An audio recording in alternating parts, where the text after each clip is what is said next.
तुम्बार नाम का एक गांव होता है जहां पर दिन हो या रात हरदम बारिश होती है। ऐसा इसलिए क्योंकि लोगों का मानना है बहुत सालों पहले एक देवी थी जो दौलत और अनाज की प्रतीक थी। उसका बड़ा बेटा जिसका नाम हस्तर है, वह अपने माँ की पूरी संपत्ति अकेले हड़पना चाहता था। उसने दौलत पर कब्जा कर लिया था, पर जब वह अनाज की ओर बढ़ा तो दूसरे देवताओं ने उस पर हमला करना शुरू कर दिया। जैसे ही देवता हस्तर को मारकर हमेशा के लिए खत्म करने वाले थे, तभी उसकी माँ ने उसे बचा लिया। तब से हस्तर पर एक श्राप था कि उसे कोई नहीं पूजेगा। कई युग बीत गए, हस्तर अपने माँ के गोद में ही सोता रहा। जिसके बाद तुम्बार गांव के लोग दौलत की लालच में हस्तर का मूर्ति बनाकर उसे पूजने लगा, जो देवताओं के नियम के विरुद्ध था। इसलिए देवताओं का क्रोध बारिश बनकर इस गांव में बरसने लगा। फिर एक औरत को दिखाया जाता है जो एक पंडित से पूछ रही होती है, आखिर हस्तर का खजाना कहाँ है। इधर उसके दोनों बेटे घर पर उसकी इंतजार कर रहे हैं। फिर छोटा लड़का कहता है, अगर माँ को आने में देर हो गई तो आज दादी को कौन खाना खिलाएगा। दरअसल उनके घर में बूढ़ी औरत रहती है जिसका पूरा शरीर खराब चुका है, पर उसकी मृत्यु नहीं हो रही। अब दोनों भाई घर के अंदर उस बुढ़िया के लिए खाना बनाने लग जाता है, और जब खाना बन जाता है तो विक्रांत अपने छोटे भाई यानी कि सदा शिव से खाने को भेजता है। दोनों भाई बहुत ज्यादा डरे हुए होते हैं। तभी उनकी माँ आ जाती है और सदा शिव से खाने के थाली को लेती है। फिर उसे अच्छे से पकाकर अपने से खुद ले जाती है। फिर उस बूढ़ी औरत के नाखूनों को काट देती है। रात में वह बूढ़ी औरत चिल्लाने लगती है। फिर विक्रांत की माँ जाकर उससे कहती है, सो जा वरना हस्तर आ जाएगा। जिसे सुनकर वह बूढ़ी औरत तुरंत सो जाती है। अगले दिन पता चलता है कि हस्तर को पूजने वाला पंडित मर चुका है। अब विक्रांत की माँ फैसला करती है कि वे लोग यहाँ से कई और चले जाएंगे। यहाँ पर कोई खजाना वजाना नहीं है, पर विक्रांत खजाने को छोड़कर नहीं जाना चाहता था। एक दिन सदा शिव एक सूखी हुई पेड़ से नीचे गिरकर घायल हो जाता है। फिर उनकी माँ सदा शिव को लेकर वैद्य के यहाँ जाने लगती है। विक्रांत कहता है, माँ आज दादी को खाना कौन खिलाएगा। तो उसकी माँ जवाब देती है, आज तुझे ही खिलाना होगा। अगर बुढ़िया नींद से जाग जाए तो कहना सो जा वरना हस्तर आ जाएगा। इतना कहकर उसकी माँ फौरन वैद्य के लिए रवाना हो जाती है। इधर विक्रांत घर में अकेला पड़ जाता है।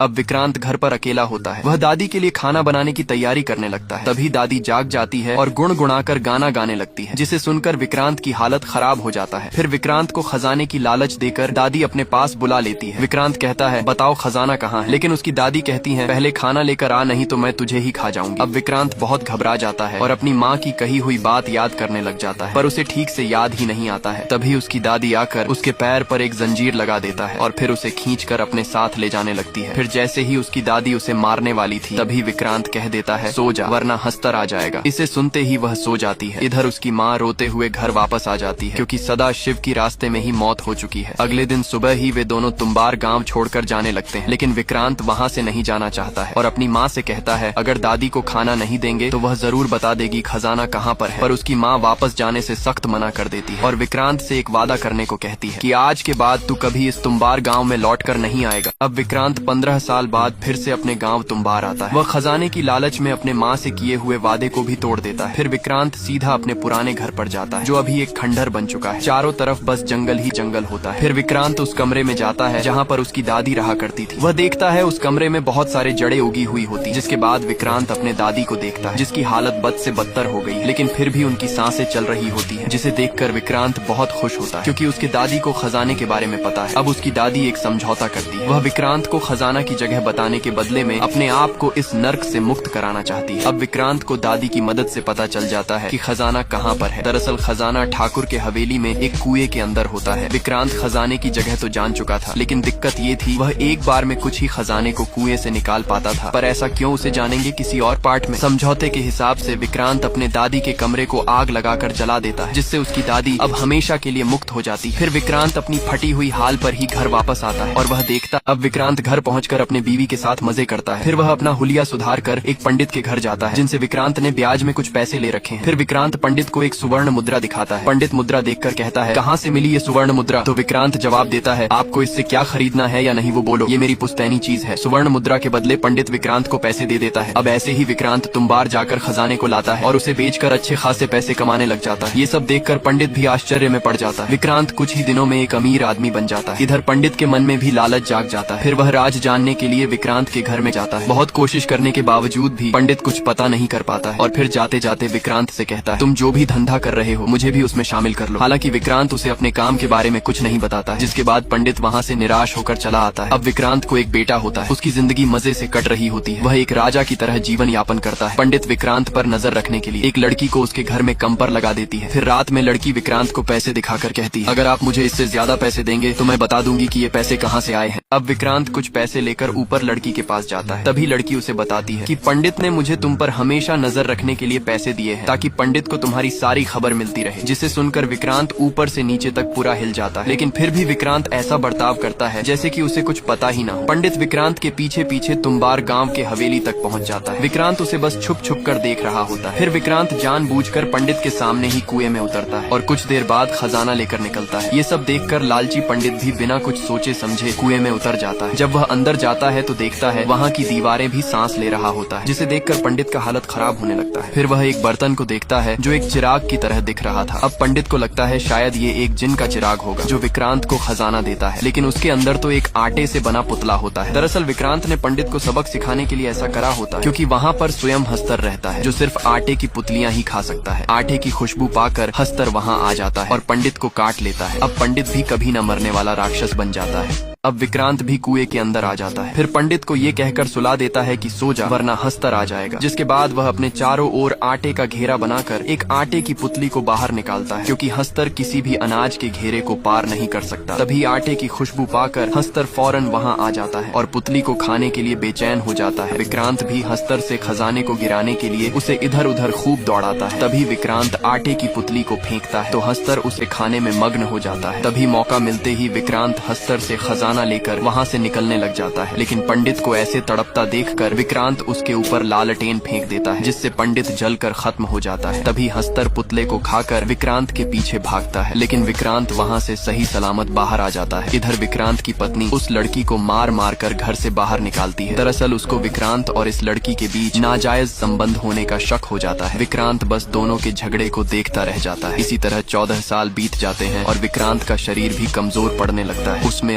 अब विक्रांत का बेटा पांडुरंग तुम्बार से खजाना लाने का अभ्यास कर रहा होता है, लेकिन बचपन से ही उसका एक पैर टेढ़ा होता है, इसलिए विक्रांत को उससे कुछ ज्यादा उम्मीद नहीं थी। रात में पांडुरंग विक्रांत से अपने अभ्यास के बारे में बात करता है, पर विक्रांत को कुछ फर्क नहीं पड़ता। फिर वह दिन आ ही जाता है जब विक्रांत पांडुरंग को तुम्बार ले जाने की बात करता है। पांडुरंग तुम्बार जाने के लिए बहुत उत्सुक होता है। अगले दिन विक्रांत की पत्नी आटा पीस कर तैयार करती है। फिर वे दोनों तुम्बार के सफर पर निकल जाते हैं। रास्ते में पांडुरंग विक्रांत से पूछता है आखिर तुम्बार में किया है। तब विक्रांत जवाब देता है वहाँ पर एक ऐसा शैतान है जो अगर किसी को छू ले तो वह इंसान अमर हो जाता है, पर उसकी हालत बद से बदतर हो जाती है। उसका दो ही काम होता है, खाना और सोना। विक्रांत पांडुरंग को हस्तर की पूरी कहानी सुनाता है और फिर तुम्बार आकर सबसे पहले विक्रांत पांडुरंग को आटे की पुतली बनाना सिखाता है। पुतली बन जाने के बाद विक्रांत उसे फेंक कर पांडुरंग से कहता है आज सिर्फ हम लोग अभ्यास के लिए आए हैं। फिर वे दोनों कुएं के अंदर चले जाते हैं। पांडुरंग उस पंडित के लाश को देखकर चौंक जाता है और विक्रांत से कहता है हस्तर कब आएगा। तो विक्रांत उसे बताता है हस्तर सिर्फ आटे की पुतली खाने आता है। तब विक्रांत कहता है आटे के पुतले की खुशबू से हस्तर आ जाता है, इसलिए मैंने पुतले को बाहर ही फेंक दिया था। तब पांडुरंग घबराकर कहता है पर मैंने तो ले आया। आटे की खुशबू पाकर फौरन हस्तर आ जाता है और पुतले को लेकर खाने लग जाता है। मौका मिलते ही पांडुरंग हस्तर से खजाना लूट लेता है। पांडुरंग ने बचपन से ही इसकी खूब अभ्यास किया होता है। इधर विक्रांत पांडुरंग को छोड़कर ही कुएं से निकलने लगता है। फिर पांडुरंग भी किसी तरह वहाँ से बचकर निकल जाता है। बाहर आकर विक्रांत पांडुरंग पर बहुत चिल्लाता है, लेकिन लालची विक्रांत खजाना देखकर सब कुछ भूल जाता है। जिसके बाद वे दोनों घर के लिए रवाना हो जाते हैं। पांडुरंग जैसे ही घर वापस आता है उसकी माँ उससे पूछती है तुम्बार में आखिर है क्या। तब पांडुरंग जवाब देता है ये मेरी और बाबा के बीच की बात है, मैं आपको नहीं बता सकता। दरअसल विक्रांत की पत्नी को तुम्बार में क्या है कुछ पता ही नहीं होता है और न ही विक्रांत उन्हें कभी कुछ बताता है। इधर 1997 का दौर चल रहा होता है जब देश आजाद हो गया था। अब विक्रांत को पता चलता है कि उसकी तुम्बार वाली हवेली भारत सरकार की हो गई है क्योंकि उसने कभी हवेली को अपने नाम पर रजिस्ट्री नहीं की होती। अब विक्रांत को पता चलता है कि उसकी तुम्बार वाली हवेली भारत सरकार की हो चुकी है। इधर पांडुरंग अपने बाबा के रखैल के पास जाकर उससे कहता है मेरे बाबा तुम्हारे साथ रहता है ना, अब से मैं भी रहूंगा और बड़ा होकर तुमसे ही शादी करूंगा। तब लड़की जवाब देती है ये तू क्या अनाप शनाप बके जा रहा है। फिर लड़की पांडुरंग के पास जाकर उससे स्वर्ण मुद्रा लेती है। इधर हवेली हाथ से जाने की बात सुनकर विक्रांत सदमे में होता है और पांडुरंग को आज तक की जमा की हुई खजाने को दिखाता है, जिसे देखकर पांडुरंग कहता है इससे तो हमारी जिंदगी आराम से कट जाएगी। तभी विक्रांत को अपने आई की याद आ जाती है और उनसे की हुई वादा भी जो विक्रांत अपने लालच के चलते निभा ना सका। फिर जब विक्रांत को पांडुरंग की हरकत के बारे में पता चलता है तो विक्रांत पांडुरंग की खूब धुलाई करता है क्योंकि विक्रांत हमेशा से ही बहुत स्वार्थी होता है। उसका एक भी मुद्रा अगर कोई ले ले तो उसे हरगिज मंजूर नहीं। पांडुरंग मार खाते खाते अपने बाबा से कहता है मेरे पास एक तरकीब है जिससे हम एक ही बार में खजाने का ढेर लगा देंगे। बस हमें आटे की एक पुतले की जगह बहुत सारी पुतलियों को लेकर जाना है। हस्तर एक पुतली खाएगा तो हम दूसरी फेंक देंगे, जिससे हमें खजाना लूटने में और वक्त मिल जाएगा। पांडुरंग विक्रांत को अपना तरकीब समझा रहा होता है कि हस्तर 10 जन्मों का भूखा है, उसे जितनी पुतलियां देंगे वो उतनी ही खाते जाएगा और हम लोग ढेर सारी खजाना लूट कर वहाँ से निकल जाएंगे। विक्रांत पांडुरंग की तरकीब को सुनकर बहुत खुश होता है। फिर बाप बेटे एक कोठे में जाकर खूब मजे करता है। पांडुरंग भी अपने बाबा की तरह एक अय्याश होता है। घर आकर इस बार बहुत सारा आटा पीस कर तैयार करता है और फिर तुम्बार जाकर आटे की बहुत सारी पुतलियां बना लेता है, जिसके बाद दोनों कुएं के अंदर चला जाता है। फिर सूखे आटे का घेरा बनाकर पांडुरंग कहता है अब शुरू करते हैं। विक्रांत जैसे ही आटे की 2 पुतलियां निकालता है तो वहाँ हस्तर भी 2 आ जाता है। इधर पांडुरंग ने तो बहुत सारी पुतलियां निकाल दी थी। अब जितना पुतला होता है उसे खाने के लिए उतना हस्तर भी आ जाता है। सभी हस्तर उन्हें चारों ओर से घेर लेते हैं। वे दोनों एक एक करके पुतलियों को दूर फेंकता है। हस्तर पुतली को खाने के लिए आपस में ही लड़ने लग जाता है। ऐसा दृश्य देखकर दोनों की हालत खराब हो जाती है। हालांकि जब तक वे आटे के घेरे में है, हस्तर उनका कुछ नहीं बिगाड़ सकता, लेकिन वे कितने वक्त तक आखिर इस घेरे में सुरक्षित रह पाएगा। अब विक्रांत क्या करेगा उसे देखेंगे अगले पार्ट में, इसलिए चैनल को subscribe.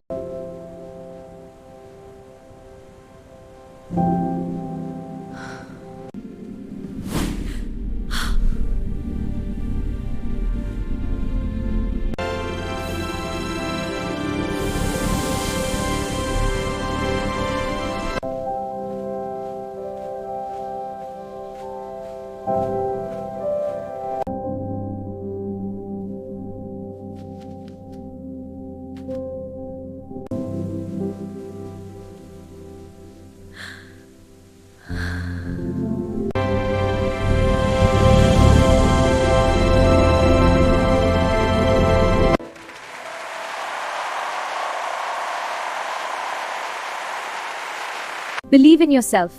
Your dreams are valid, and together we can achieve anything. Yes, we believe in ourselves.